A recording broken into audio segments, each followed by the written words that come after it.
Story की शुरुआत में हमें 2167 ईयर का सीन दिखाया जाता है, जहां बताया जाता है डीमन क्लैन ने इंसानियत के आखिरी टेरिटरी को भी अपने कब्जे में ले लिया। इंसानों की दुनिया अब पूरी तरह से बर्बाद हो चुकी है।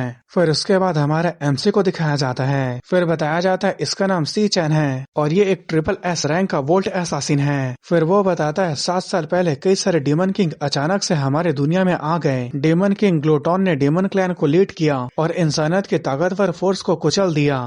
फिर उसके बाद हमें डीमन किंग ग्लूटोन को दिखाया जाता है, जो कहता है तुम इंसानियत की आखिरी उम्मीद कहने के लायक हो। तुम्हारे अलावा तुम्हारी पूरी स्पीशीज कचरे के अलावा कुछ भी नहीं थी। फिर उसके बाद वो अपने हाथ को आगे करते हुए कहता है अब तुम एकमात्र अपना बचा हुआ काम को पूरा करो, मेरा खाना बन जाओ, मेरे पावर को बढ़ाने का सोर्स बन जाओ। फिर उसके बाद वो अपने हाथ से उसके एनर्जी को ऑब्जॉर्ब करने लगता है, जिसके वजह से सी चैन को काफी ज्यादा दर्द हो रहा था। फिर वो सोचने लगता है मेरी छोटी बहन, मेरे कॉमरेड, मेरे मास्टर और वो इंसान जिसकी मैं परवाह करता था, तुम सभी मॉन्स्टर ने उन्हें मार दिया। भले ही ये उनके लिए हो, मैं तुम सभी को अपने साथ नर्क में ले जाऊंगा। फिर वो अपने triple S rank ultimate skill terminus arc का यूज करता है, जिससे उसके अंदर से जबरदस्त लाइटनिंग निकलने लगता है। उसकी पूरी बॉडी लाइटनिंग से ग्लो करने लगती है, जिसे देखकर डीमन किंग ग्लूटोन भी हैरान हो जाता है और वो कहता है ये क्या हो रहा है, मैं अपनी बॉडी को हिला नहीं पा रहा। फिर दिखाया जाता है सी चैन का बॉडी में क्रैक आने लगता है और वो मरते हुए अपने छोटी बहन, मास्टर और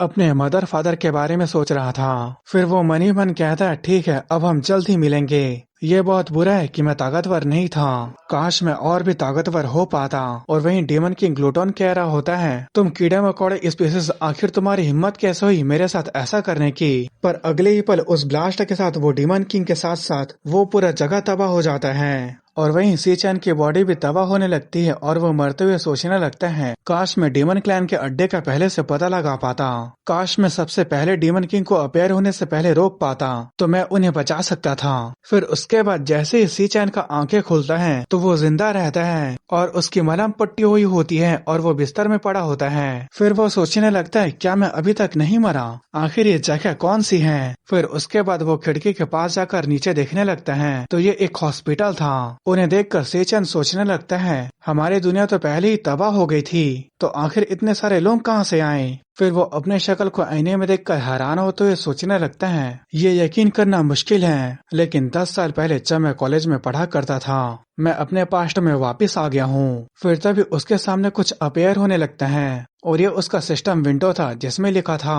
ग्लूटेनी पावर का फ्यूजन पूरा हो गया है। फिर वो सोचने लगता है मैं सब कुछ होने से पहले पास्ट में वापस आ गया हूँ, मैं 10 साल पहले 2157 में आ गया हूँ। ये डीमन किंग के आने के 3 साल पहले का समय है। 3 साल बाद 2116 में पहला डीमन किंग रैथ इस दुनिया में आएगा और रैथ ही वो डीमन किंग है जिसने हेल के दरवाजे को खोला था। उसके बाद एक एक करके डीमन किंग आने लगे और वो थी इस दुनिया की तबाही की शुरुआत और इसी कारण से मैंने अपना सब कुछ खो दिया।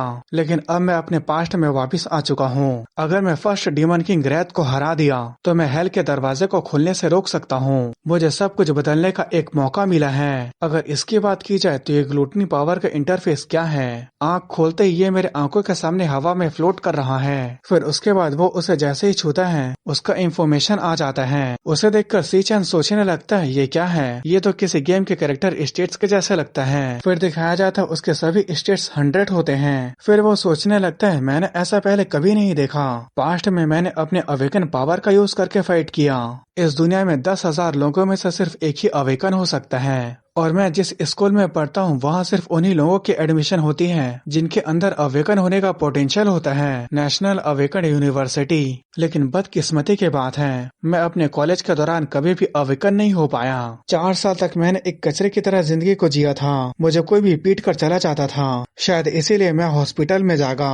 फिर तभी उसके सामने फिर से सिस्टम विंडो आ जाता है जहाँ पे उसका इंफॉर्मेशन लिखा होता है और उसके पास्ट लाइफ के वोल्ट एसासिन क्लास को भी दिखाया जाता है। उसे देखकर सी चैन सोचने लगता है ये तो मेरे पास्ट लाइफ का क्लास है, मैं अपने बॉडी के अंदर इस पावर को थोड़ा बहुत महसूस कर सकता हूँ। क्या मेरी पास्ट लाइफ की पावर मेरे रिग्रेस होने के साथ मुझे इनहेरिट में मिला है? क्या ऐसा हो सकता है कि मैं पहले ही अवेकन हो गया हूँ? चलो अपनी पावर को टेस्ट करके देखते हैं। और वहीं उसके ऊपर सिस्टम विंडो में क्लास चेंज दिखाया जाता है और इसी के साथ सी चैन के अंदर से लाइटनिंग भी निकलने लगा था। फिर उसके बाद तभी वहाँ दरवाजा खुलता है। फिर बताया जाता है इसका नाम मा लोंग है और ये एक ई रैंक का फ्लोरा चैंटर है और ये सी चैन का एक अच्छा दोस्त भी है। फिर वो सी चैन को कहता है तुम जाग गए, क्या तुम ठीक हो? फिर सी चैन कहता है हाँ मुझे अब ठीक लग रहा है। फिर सी चैन सोचने लगता है जैसे कि मैंने सोचा था, इस सिस्टम विंडो को मेरे अलावा कोई दूसरा नहीं देख सकता। फिर वो उसे चेक करते हुए कहता है तुम तो बहुत जल्दी ठीक हो गए हो, तुम्हें तो कल बुरी तरह से पीटा गया था। एक अवेकनर भी इतना तेजी से रिकवर नहीं होता है जितना तेजी से तुम ठीक हो गए हो। फिर सी चैन बताता है ये मेरे कॉलेज का रूममेट है। भले ही वो एक अवेकनर बन गया लेकिन वो सबसे लो टायर का अवेकनर है। मेरे पास्ट लाइफ में डेमन किंग के तीसरे दिन के अटैक में ये मारा गया था, लेकिन अभी ये मेरे सामने जिंदा खड़ा है। मैं इस पल को महसूस कर सकता हूँ, मैं सच में वापस आ चुका हूँ। फिर वो उसे ले जाते हुए कहता है कल रैंक असेसमेंट का टेस्ट है, अब जब तुम ठीक हो तो तुम्हें उसकी तैयारी करनी चाहिए। भले ही तुम अभी तक अवेकन नहीं हुए हो लेकिन ये ग्रेजुएशन के एवोल्यूशन का एक पार्ट है। फिर उसके बाद हमें उसके स्कूल का सीन दिखाया जाता है जहाँ कुछ लोग अपने अवेकन पावर का प्रैक्टिस कर रहे थे तो वहीं कुछ लोग अपने पावर का यूज करते हुए खेल रहे थे।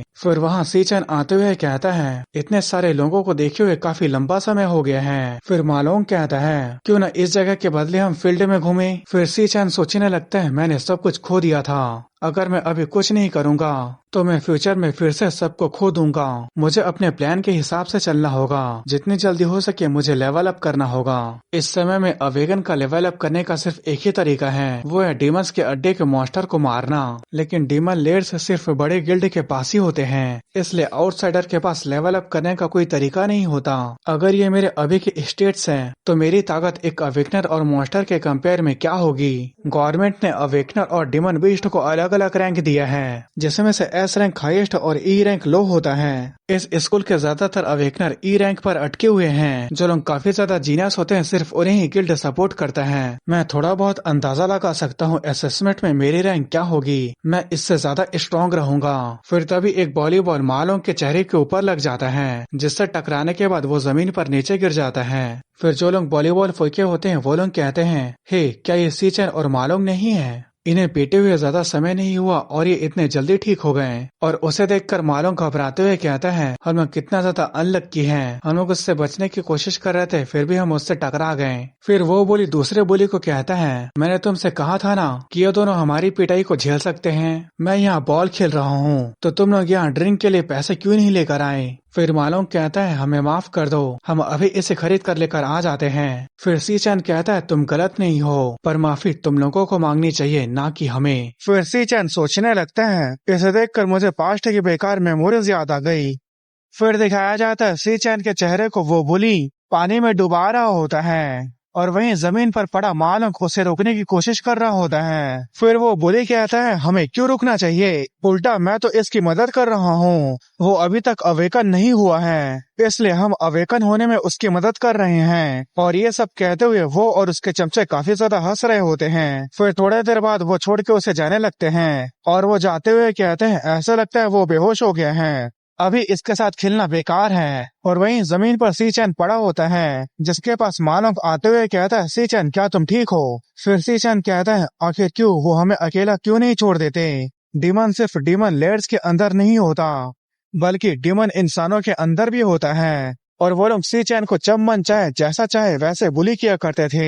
फिर हमें प्रेजेंट टाइम का सीन दिखाया जाता है जहाँ सी चैन उस बुली को माफी मांगने के लिए कह रहा होता है। फिर वो बुली कहता है तुमने अभी क्या कहा? फिर मालोंग कहता है सी चैन तुम ये क्या बोल रहे हो? फिर बताया जाता है इसका नाम गोंग चैंग होता है और ये एक ई रैंक का फ्लावर सोल्जर होता है। फिर सी चैन बताता है इसका नाम गोंग चैंग है और वो कमजोर लोगों को इसलिए बुली करता है क्योंकि उसका बड़ा भाई स्टूडेंट काउंसिल का सबसे स्ट्रॉन्गेस्ट प्रेसिडेंट है। अगर उसके बड़े भाई का सपोर्ट को छोड़ दे तो वो उसके अलावा कुछ भी नहीं है। और उसके बाद गोंग चैंग और उसके चमचे अपने अवेकन पावर को यूज करने लगते हैं और वहीं आसपास के लोग हंसते हुए बात कर रहे होते हैं कि आज फिर से सी चैन गोंग चैंग के हाथों से पीटने वाला है। और वहीं सभी लोग उसके और मालोंग के बारे में काफी ज्यादा बेइज्जती करने लगते हैं। फिर उसके बाद गोंग चैंग सी चैन के पास आते हुए कहता है तुमने अभी क्या कहा था? अगर तुम में हिम्मत है तो फिर से बोल कर दिखाओ। फिर सी चैन कहता है, अब से हमें परेशान मत करना। फिर उसके बाद गोंग चैन पंच मारते हुए कहता है, मुझे लगता है कि तुम्हें और बुरी तरह से मारने की जरूरत है। पर सी चैन बड़ी ही आसानी से उसके रॉक वाले हाथ के ऊपर पंच मारता है, पर उसका रॉक का हाथ भी दर्द करने लगता है और वो चिल्लाने लगता है, जिसे देखकर वहाँ सभी लोग हैरान होते हुए कहते हैं, अभी क्या हुआ?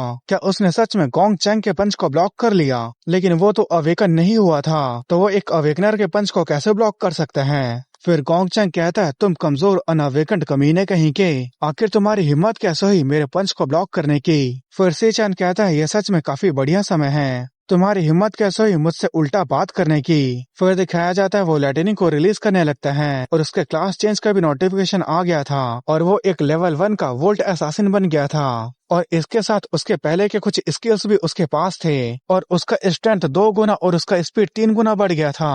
और उसे देखकर मालोंग हैरान होते हुए कहता है, आखिर तुम अवेकन कब हुए? पर सी चैन अपने लाइटनिंग को रिलीज करते हुए गोंग चैंग को बुलाने लगता है, पर इस बात से गोंग चैंग काफी गुस्सा हो गया था और वो अपने एक स्किल इमोर्टल डिमन आर्मर को यूज करता है। फिर वो सी चैन के ऊपर अटैक करते हुए कहता है, ऐसा लगता है कि तुम मेरा जानलेवा थ्रस्ट का स्वाद को भूल चुके हो। पर उसके अटैक करने से पहले सी चैन उसके पास आ जाता है और अपने हाथ में लाइटनिंग को रिलीज करते हुए उसके चेहरे पर जबरदस्त पंच मार देता है और इस पंच की वजह से वो जमीन पर टप्पा खाते हुए दूर फेंका जाता है, जिसे देखकर वहाँ सभी लोगों को अपनी आंखों पर यकीन नहीं हो रहा था कि वो गोंग चैंग जैसे बंदे को सिर्फ एक ही पंच में हवा में कैसे उड़ा सकता है। और वहीं मालोंग इसे देखकर हक्का बुक्का हो गया था। फिर गोंग चैंग के चमचे कहते हैं, क्या ये सच में सी चैन है? आखिर ये कैसे हो सकता है? और वहीं जमीन पर पड़ा हुआ गोंग चैंग कहता है, तुम कमीने गई कि आखिर तुम्हारी हिम्मत कैसे हुई मेरे ऊपर घात लगाकर अटैक करने की? फिर वो अपने चमचों को कहता है, तुम बेवकूफ लोगों, क्या तुम लोग सिर्फ खड़े होकर देखते रहोगे? पर उनके चमचों के मुंह से कुछ आवाज ही नहीं निकल रहा था, क्योंकि वो लोग सी चैन के ऐसे लुक को देखकर बहुत ज्यादा डर गए थे। पर गोंग चैन उसके ऊपर अटैक करते हुए कहता है, मैं तुम्हें मार दूंगा।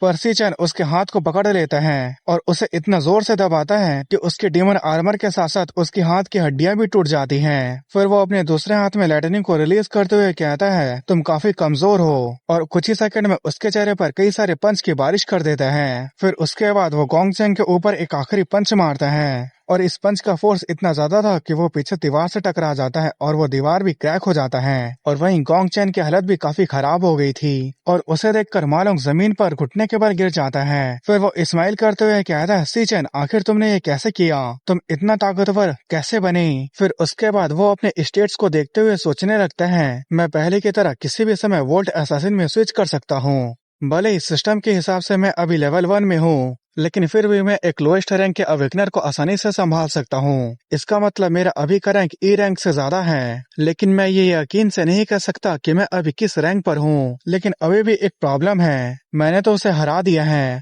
तो मेरे स्टेट्स पहले के ही जैसे क्यों हैं? क्या ऐसा हो सकता है? फिर वो अपने हाथ में लाइटनिंग ब्लेड को समन करते हुए गोंग चैन के पास जाने लगता है, जिसे देखकर वहाँ के लोग काफी ज्यादा हैरान हो जाते हैं और बात करने लगते हैं, क्या वो गोंग चैन को मारने वाला है? और वहीं मालोंग भी चिल्लाते हुए कहता है, सी चैन, तुम ये क्या कर रही हो? फिर उसके बाद वो अपने लाइटनिंग ब्लेड को गोंग चैन के गले के पास रखते हुए सोचने लगते हैं, अगर मुझे अपने एक्सपीरियंस को बढ़ाना है तो क्या मुझे वैसे ही करना पड़ेगा जैसे मैं पहले किया करता था। फिर उसके बाद सी चैन अपने लाइटनिंग शॉट को गोंग चैन के गले के ऊपर रख देता है और वो ऐसे दिख रहा था जैसे कि वो उसे मारने वाला हो। फिर तभी पीछे से कोई आते हुए कहती है, क्लासमेट, ये अभी भी स्कूल है, तुम्हें पता है ना? भले ही गलती पहले उससे हुई हो, लेकिन इतना पनिशमेंट काफी होगा। फिर बताया जाता है इसका नाम लिंग्यू है और ये स्टूडेंट काउंसिल के वाइस प्रेसिडेंट है। फिर लिंग्यू कहती है वो फिर कभी दोबारा तुम पर हाथ उठाने की हिम्मत नहीं करेगा। फिर उसके बाद सी चैन गोंग चैन को छोड़ देता है। फिर सी चैन सोचने लगता है, इसे बचाने के लिए स्टूडेंट काउंसिल इतना जल्दी आ गई, लेकिन ऐसी बात नहीं है कि मैं सच में इसके साथ कुछ गलत करने वाला था। पर फिर भी अगर मैं किसी को ठीक से नहीं डराता हूँ तो वो फ्यूचर में मेरे लिए ही परेशानी बनेंगे। और वहीं गोंग चैन के चमचे सी चैन से छिपे हुए और डरे हुए थे और वो लोग बात कर रहे थे कि वो कभी भी उसे गुस्सा दिलाने की हिम्मत नहीं करेंगे। फिर वहाँ के लोग आपस में बात करने लगते हैं, क्या ये दोनों स्कूल के सबसे गरीब और कमजोर लड़के नहीं थे? फिर उसके बाद सी चैन वहाँ से जाते हुए कहता है, चलो चलते हैं, और मालोंग भी उसके साथ जाने लगता है। और वहीं लिंग्यू लोगों की बात सुनकर कहती है, क्या ये गरीब और कमजोर थे? फिर उसके बाद हमें उनके डॉर्मेट्री का सीन दिखाया जाता है, जहाँ मालोंग कह रहा था, आखिर तुम मेरे ऊपर यकीन क्यों नहीं कर रहे हो? सी चैन सच में अवेकेंड हो गया है और वो एक बहुत ही स्ट्रॉन्ग वोल्ट असासिन है और उसने गोंग चैन को बहुत बुरी तरह से पीटा था और वो इन सभी बातों को काफी एक्साइटेड होते हुए अपने रूममेट को बता रहा था। फिर उसके बाद उसके रूममेट को दिखाया जाता है और इसका नाम जियांग जुओ होता है और ये एक रैंक ई का फ्लेम मेज होता है। फिर वो कहता है क्या तुम जानते हो कि वो अभी कहाँ है? फिर मालूम कहता है मुझे लगता है उसने मुझे कहा था कि वो अभी दौड़ने के लिए जा रहा है। फिर जो उसके सिर पर उंगलियां रखते हुए कहता है अगर वो इतना ज्यादा ही ताकतवर है तो उसे अभी दौड़ने की क्या जरूरत है? क्या एक अवेगनर को भी ऐसे बेसिक ट्रेनिंग की जरूरत होगी? क्या तुम्हें ये लॉजिक समझ में नहीं आता? फिर उसके भाई जिंग यू को दिखाया जाता है और ये एक ई रैंक का फ्लावर चैंटर होता है। फिर वो कहता है ऐसा लगता है मालों के सिर में चोट लग गई है इसलिए वो ऐसी बहकी बहकी बातें कर रहा है। फिर जुओ कहता है इसी वजह से हम चारों को एक ही रूम में रहना पड़ रहा है क्योंकि पिछले 4 साल से हमारा रैंक सबसे नीचे है और ये ऐसा फैक्ट है जिसे बदला नहीं जा सकता। फिर वो अपने पावर को शो ऑफ करते हुए कहता है और मैं लो रैंक में भी 4th नंबर पर हूँ। इसका मतलब इस रूम में सबसे ताकतवर और नंबर 1 मैं हूँ। तुम अवेकन सिर्फ सपोर्ट क्लास के हो जबकि मैं यहाँ अकेला एक कॉम्बैट क्लास का फ्लेम मेज हूँ। वो सी चैन तो पूरा निकम्मा है, वो कैसे एक वोल्ट असासिन में अवेक हो सकता है? मुझे लगता है कि अब मैं इतना ज्यादा स्ट्रॉन्ग हो गया हूँ कि मुझे किसी क्लब में एंट्री भी मिल जाएगी। फिर उसका भाई यू कहता है कल ग्रेजुएशन एग्जाम के पहले एवोल्यूशन का आखिरी दिन है, वहाँ हमें सब पता चल जाएगा। फिर उसके बाद हमें एक ए रैंक के ट्रेनिंग डीमन लेयर का सीन दिखाया जाता है और गाइज ये डीमन लेयर डंजन गेट की ही तरह होते हैं जिसके अंदर के डीमन को मार के डंजन की तरह क्लियर करना होता है। फिर डीमन लेयर के अंदर से कोई बाहर निकलता है, इसका नाम गोंग टिंग था और ये स्टूडेंट काउंसिल का प्रेसिडेंट था और ये गोंग चेंग का बड़ा भाई भी था और इसके साथ स्टूडेंट काउंसिल के वाइस प्रेसिडेंट लिंग यू भी डीमन लेयर से बाहर निकल रही थी। फिर वो वहाँ से जाते हुए कहता है आज की ट्रेनिंग यहीं पर खत्म होती है। तभी उसका ध्यान बगल की तरफ जाता है और वहाँ उसका भाई गोंग चेंग था। फिर गोंग टिंग कहता है तुम अभी भी मेरा इंतजार कर रहे हो? फिर गोंग चेंग कहता है भाई अगर तुम कुछ नहीं करते हो तब तक मेरा गुस्सा शांत नहीं होगा। उसने तुम्हारे छोटे भाई को सभी के सामने बेइज्जत किया जैसे कि वो तुमसे बिल्कुल भी नहीं डरता। फिर गोंग टिंग कहता है ठीक है मैं समझ गया, मैं उसे तुम्हारे लिए संभाल लूंगा। फिर थोड़ी देर बाद का सीन दिखाया जाता है जहाँ गोंग टिंग और लिंग्यू साथ खाना खा रहे थे। फिर लिंग्यू कहती है तुम उसे कैसे संभालने के बारे में सोच रहे हो? फिर गोंग टिंग कहता है वो बस इसलिए हार गया क्योंकि वो कमजोर था, बस इतना ही। फिर गोंग टिंग कहता है क्या वो सच में इतना ज्यादा ताकतवर है जितना तुम कह रही हो? फिर लिंग्यू कहती है तुम स्कूल में सभी के रैंक और ताकत को जानते हो और पूरे स्कूल में गिनकर सिर्फ कुछ ही लोग रैंक डी तक पहुंचे हैं और वो सभी ऑलरेडी तुम्हारे क्लब में हैं। इसके अलावा जैसे डीमन लेयर का एक्सेस तुम्हारे पास है वैसे किसी और के पास नहीं है, तो ऐसा हो ही नहीं सकता कि एक मामूली अवेकनर के पास और भी ताकतवर होने का तरीका हो। कोई भी तुम्हारे और तुम्हारे क्लब के लोगों को मुकाबला नहीं कर सकता। फिर हमें सीचैन को दिखाया जाता है जो बारिश में 100 किलोग्राम के वजन को लटकाकर 20 किलोमीटर तक दौड़ चुका होता है और वो सोच रहा होता है बेसिक ट्रेनिंग बॉडी के फिजिकल पावर को बढ़ाती है और एक अवेकनर के रैंक को आगे बढ़ाने के लिए उसकी फिजिकल ताकत भी मायने रखती है। अगर तुम्हारी बॉडी ताकतवर रहेगी तभी तुम अपने पूरे पावर का यूज कर सकते हो और उन्हें झेल सकते हो, लेकिन ये भी काफी नहीं है। 2116 में डीमन किंग रेथ ने अपने डीमन लेयर को छोड़कर ह्यूमन वर्ल्ड के ऊपर अटैक कर दिया और पल भर में अनगिनत इंसानों को मार दिया। मेरी एकमात्र बची हुई फैमिली उसके वजह से मारी गई। रेथ ने हेल के दरवाजे को खोला जिसकी वजह से और भी डीमन किंग ह्यूमन वर्ल्ड पर आ गए, तो इसलिए मेरा सबसे पहला गोल फर्स्ट डीमन किंग रेथ को मारना है। डीमन किंग रेथ ही इंसानियत की तबाही की शुरुआत है, उसे आने में अभी और 3 साल बाकी है, इसलिए जितना जल्दी हो सके मुझे उतना ज्यादा ताकतवर बनना होगा। फिर तभी उसका फोन रिंग करने लगता है। फिर जब वो फोन निकालता है तो ये उसके छोटे बहन सीयून का कॉल था। फिर सी चैन सोचने लगता है मैंने उसे कई बार कॉल किया था पर उसने उठाया नहीं। फिर वो सीयून के फोन को उठा लेता है। फिर सीयून कहती है हेलो भाई, आखिर आज तुमने मुझे इतनी बार कॉल क्यों किए हो? मैं आज कंपटीशन में गई थी और जब मैं वापस आई तो मेरा फोन स्विच ऑफ हो गया था। फिर जब मैं अपने डॉर्मेट्री में आकर फोन को चार्ज की और फोन को स्विच ऑन किया तो तुम्हारे बहुत सारे कॉल थे।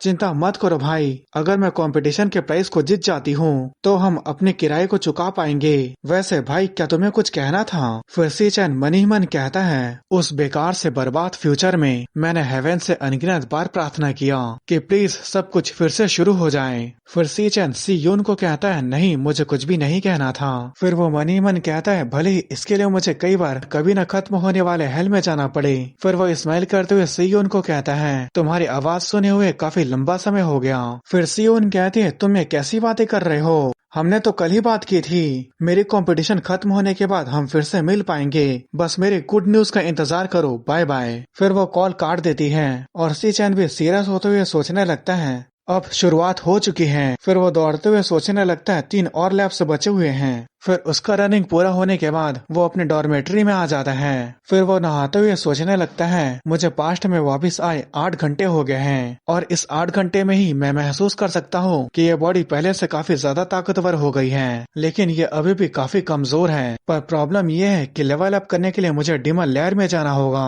और डीमन लेयर गिल्ड के पास होते हैं। प्रीविलेज और ताकतवर लोगों को छोड़कर जो मामूली लोग होते हैं उनके पास लेवल अप करने का कोई तरीका नहीं होता, तो मैं कैसे लेवल अप कर पाऊंगा।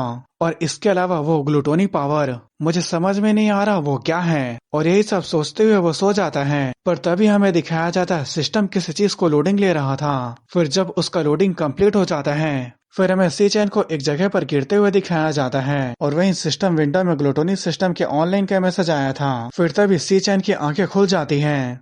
फिर वो बैलेंस बनाते हुए वो जमीन पर अच्छे से लैंडिंग करता है। फिर उसके बाद वो सामने की तरफ देखकर काफी ज्यादा हैरान हो गया था और वो सोचने लगा था आखिर ये जगह कौन सी है और मैं तो सो रहा था, तो मैं अचानक इस जगह पर कैसे आ गया और ये अजीब सा टावर आखिर है क्या। फिर तभी दिखाया जाता है वहाँ जो ब्लड पड़ा होता है उस ब्लड से कई सारे मॉन्स्टर बाहर निकलने लगते हैं। फिर बताया जाता है ये डायर हाउंड है और ये रैंक ई के क्लाउड वॉरियर हैं। उसे देखकर सी चैन सोचने लगता है एक डीमन, क्या मैं किसी डीमन लेयर के अंदर आ गया हूँ। फिर उसके बाद वो अपने लाइटनिंग ब्लेड को बनाते हुए सोचने लगता है मुझे अभी भी समझ में नहीं आ रहा है आखिर मेरे साथ क्या हो रहा है, लेकिन ऐसा लगता है मुझे इनके साथ फाइट करना ही पड़ेगा। फिर उसके बाद वो मॉन्स्टर सी चैन के ऊपर अटैक कर देते हैं, लेकिन सी चैन बहुत तेजी से उस डीमन के गले को अपने लाइटनिंग ब्लेड से काट देता है। फिर उसे नोटिफिकेशन आता है कि तुम्हें डूम का 3 फैंग मिला है। फिर उसके बाद दिखाया जाता है सी चैन उन सभी मॉन्स्टर को गाजर मूली की तरह काट रहा होता है और वो सोच रहा होता है अभी के ताकत से ई रैंक के मॉन्स्टर से निपटना मेरे लिए बहुत आसान है। ये बिल्कुल असली के जैसे लग रहा है, जैसे कि ये कोई सपना ना हो। और सी चैन को मॉन्स्टर के मारने के साथ साथ उसको एक्सपी मिल रहा होता है और उसके एक्सपी बढ़ने की वजह से वो लेवल 2 पर आ जाता है, जिसे देखकर सी चैन भी काफी ज्यादा खुश हो गया था और इसके वजह से उसके स्टेट्स भी बढ़ गए थे। फिर उसके बाद वो सोचने लगता है क्या मैं इस डीमन लेयर में अकेला हूँ। फिर तभी हमें उसके पीछे डूम फैंग किंग को दिखाया जाता है जो उन सभी डायर हाउंड मॉन्स्टर का किंग था।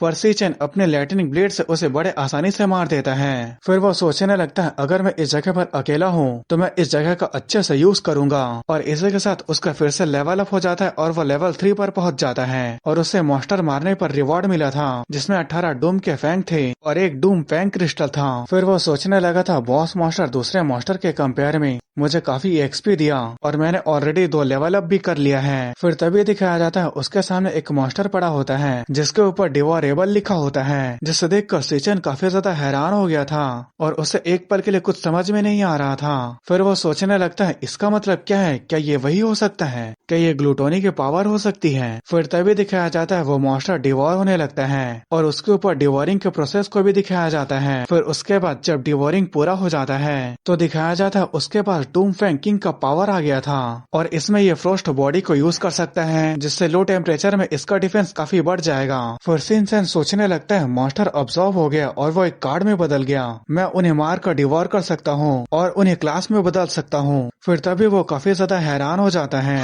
क्योंकि उसने जिस पावर को अभी यूज किया वही सेम पावर को डीमन किंग ग्लूटोन यूज करता था। फिर वो सोचने लगता है ग्लूटोनी पावर जैसे डीमन किंग ग्लूटोन यूज करता था, क्या वो पावर मुझे मिल गया है। फिर वो बताता है जैसी क्लास होती है उनकी पावर भी वैसी होती है, कुछ क्लास ताकतवर होती है तो कुछ क्लास कमजोर, पर किसी भी आदमी के पास सिर्फ एक ही क्लास होती है, पर मेरे पास अभी 2 क्लास है। क्या मैं अगर और भी डीमन बिस्ट को डिवोर करता हूँ तो मेरे पास तो बहुत सारे क्लासेस हो जाएंगे। आखिर मुझे ये पावर क्यों मिला है और मेरे पीछे आखिर किस तरह का डीमन टावर है। फिर तभी उसे काफी जबरदस्त प्रेशर महसूस होता है जिसे महसूस करने के बाद वो काफी ज्यादा हैरान हो गया था। फिर तभी उस डीमन टावर से एक डीमन निकलता है जिसके दोनों हाथों में 2 बड़े बड़े स्वॉर्ड थे, जो कहता है आखिरकार तुम यहाँ आ ही गए, मैं कब से तुम्हारा यहाँ इंतजार कर रहा था और उसका नाम लॉर्ड बताया जा रहा था। फिर उसके बाद हमें उस लॉर्ड को दिखाया जाता है जो काफी ज्यादा बैडस दिख रहा था। फिर वो कहता है सी चैन मैं कब से तुम्हारा इंतजार कर रहा था। फिर दिखाया जाता है वहाँ पर एक बड़ा सा ब्लास्ट होता है और उस ब्लास्ट से सी चैन निकल बदलता है जो नीचे लैंड करते हुए बैलेंस बना रहा था। फिर भी वो घसीटते हुए पीछे चले जाता है। फिर वो सोचने लगता है मैं पास्ट लाइफ में एस रैंक तक पहुंचने की लापरवाही की वजह से मरने ही वाला था, पर अभी मेरे कॉम्बैट पावर को देखा जाए तो मैं अभी रैंक डी पर हूँ। अब जब सामने वाला बॉस एस रैंक का है तो हम दोनों के बीच के पावर का गैप काफी ज्यादा बड़ा है। आखिर ये किस तरह का डीमन लेयर है, यहाँ एक एस रैंक का मॉन्स्टर क्यों है, और सबसे बड़ी बात वो आखिर मेरा नाम कैसे जानता है। फिर तभी वो लॉर्ड सीचन के पीछे आ गया था और सीचन पर अटैक कर दिया था, लेकिन सीचन अपने लाइटनिंग से थोड़ा बहुत उसे ब्लॉक कर देता है, लेकिन उसके फोर्स की वजह से वो काफी इंजर्ड हो गया था। फिर वो लॉर्ड कहता है तुम अभी भी रजिस्ट कर रहे हो। फिर सीचन बताता है हम लोगों ने एक दूसरे के ऊपर कई सारे अटैक किए, वो एक एस रैंक का मॉन्स्टर है जो मुझे आसानी से मार सकता है। फिर भी वो जानबूझकर मेरे वाइटल पॉइंट के ऊपर अटैक नहीं कर रहा है, वो मुझे सबमिट कराना चाहता है। फिर वो लॉर्ड कहता है तुम्हें मेरे दिए हुए ऑफर के बारे में सोचना चाहिए, तुम्हें मेरे साथ रुक कर इस डीमन टावर को गार्ड करना है, ये एक ऐसा मौका है जो बार बार नहीं मिलता है। फिर सीचन कहता है चाहे कुछ भी हो मैं इस डीमन लेयर में कभी नहीं रुकूंगा, पर अगले ही पल वो लॉर्ड सीचन के कंधे के ऊपर अटैक कर देता है, और ये इतना तेजी से हुआ था कि इस अटैक से वो भी काफी ज्यादा हैरान हो गया था। फिर लॉर्ड कहता है क्या तुम्हें सच में लगता है कि मैं तुम्हें नहीं मारूंगा? मैं तुम्हें इतने समय से सिर्फ इसलिए नहीं मार रहा था क्योंकि तुम अकेले हो जो इस जगह तक पहुंच पाए हो। फिर उसके बाद दिखाया जाता है वहाँ जितने भी मॉन्स्टर पड़े थे उन सभी के अंदर से एनर्जी निकलने लगता है। फिर उसके बाद वो सभी एनर्जी लॉर्ड के अंदर जाने लगता है। फिर लॉर्ड कहता है मैं तुमसे एक आखिरी बार पूछ रहा हूँ, या तो मेरे साथ तुम यहीं पर रहो या मेरे हाथों मारे जाओ। फिर दिखाया जाता है उसके पावर से वहाँ जितने भी चट्टान थे वो सभी हवा में उड़ने लगते हैं। फिर उसके बाद सीचन अपने लैटरिन को रिलीज करते हुए कहता है मैं तुम्हें मारने के लिए चुनता हूँ। फिर वो लॉर्ड की तरफ बढ़ने लगता है और वहीं लॉर्ड भी सभी चट्टानों को सीचन के ऊपर फेंक देता है, पर सीचन उन चट्टानों की मदद से ही ऊपर जाने लगता है। फिर दिखाया जाता है वो दोनों अपना अटैक करने के लिए तैयार थे। फिर सीचन सोचने लगता है हमारे बीच कई सारे ब्लो एक्सचेंज होने की वजह से मैं अंदाजा लगा सकता हूँ कि इसका अगला अटैक क्या होने वाला है। फिर उसके बाद वो लॉर्ड अपने दोनों स्वॉर्ड से क्रॉस अटैक कर देता है, लेकिन सीचन पहले ही अंदाजा लगा लिया था, इसलिए वो उस अटैक से बचकर उसके पीछे आ जाता है। फिर उसके बाद वो अपने हाथ में लाइटनिंग ब्लेड को बनाते हुए सोचने लगता है जब भी ये अटैक करता है तो ये 0.2 सेकंड के लिए रुक जाता है, ये उस समय डिफेंसलेस होता है और यही इसकी कमजोरी है। फिर सीचन अपने लाइटनिंग ब्लेड से उस लॉर्ड के पीछे से अटैक कर देता है। फिर बताया जाता है लाइटनिंग ब्लेड से अगर उसके वाइटल पॉइंट के ऊपर अटैक किया जाए तो उसका बॉडी पैरालाइज हो जाएगा। फिर सीचन सोचने लगता है एक डी रैंक एस रैंक को नहीं मार सकता, लेकिन पैरालाइसिस कम से कम उसे कुछ सेकंड के लिए रोक सकता है। उसकी स्पीड काफी तेज है, अभी भी उससे भागने के लिए मेरे पास काफी समय नहीं है। फिर उसके बाद वो अपने लाइटनिंग फ्लैश का यूज करके वहाँ से बहुत तेजी से भागने लगता है। फिर वो सोचने लगता है कुछ सेकंड यहाँ से भागने के लिए काफी होगा, मैंने फाइट करने के दौरान देखा इस पूरे जगह में मात्र उसी जगह पर लाइट का सोर्स है। फिर तभी दिखाया जाता है वो वहाँ पर पहुँच जाता है, पर तभी वो लाइट वहाँ से गायब हो जाता है, जिसे देखकर सीचन भी काफी ज्यादा हैरान हो जाता है। फिर तभी उसके पीछे वो लॉर्ड आ जाता है और कहता है ये काफी बुरा है, जिसे देखते हुए तुम आए वो सिर्फ एक आफ्टर इमेज था जिसे मैंने अपने पीछे छोड़ दिया था। जो चीज तुम ढूंढ रहे हो वो यहाँ एग्जिस्ट नहीं करती और ये जगह कोई डीमन लेयर नहीं है। जीतने की उम्मीद खत्म होने के बाद भी तुम शांत रहे, मुझे एनालाइज किया और अपने लाइफ को रिस्क में लेकर मेरे ऊपर अटैक कर दिया। फिर हमें लॉर्ड को दिखाया जाता है जिसका फॉर्म अब चेंज होने लगा था। तुमने मेरे अटैक की कमजोरी को इतने आसानी से ढूंढ लिया, सच में तुम काफी इंटरेस्टिंग हो। फिर उसके ट्रांसफॉर्मेशन के बाद दिखाया जाता है जो पहले से काफी ज्यादा बैडस दिख रहा था। फिर बताया जाता है ये पुरगेटरी राक्षसा है और ये एक एस रैंक का स्टार वॉरियर है। वहीं उसे देखकर सीचन काफी ज्यादा हैरान हो गया था क्योंकि उसने डीमन किंग ग्लूटोन से पहले इसे देखा। इस एपिसोड के शुरुआत में हमें सीचन को दिखाया जाता है जो काफी ज्यादा हैरान होते हुए सोचने लगता है मैंने इस फॉर्म को पहले भी देखा है, ये form demon king Glenn you के पास था। मेरी पास्ट लाइफ में मेरी आखिरी fight demon king Glenn you के साथ थी। वो बैटल के दौरान किसी भी समय अपने क्लास को कई सारे पावरफुल क्लासेस में स्विच कर सकता था, पर उससे फाइट करते समय मैंने उसके एक फॉर्म को साफ साफ देखा था जिसे मैं कभी भी नहीं भूल सकता, और डीमन किंग लेन यू का वो फॉर्म बिल्कुल इसके इस फॉर्म से मिलता जुलता है। तो इसका मतलब ये है कि उस समय ग्लूटोनी के पावर ने डीमन किंग लेन यू को जरूर डिवोर कर लिया होगा और अब वो ग्लूटोनी की पावर मेरी बॉडी से मर्ज हो चुकी है।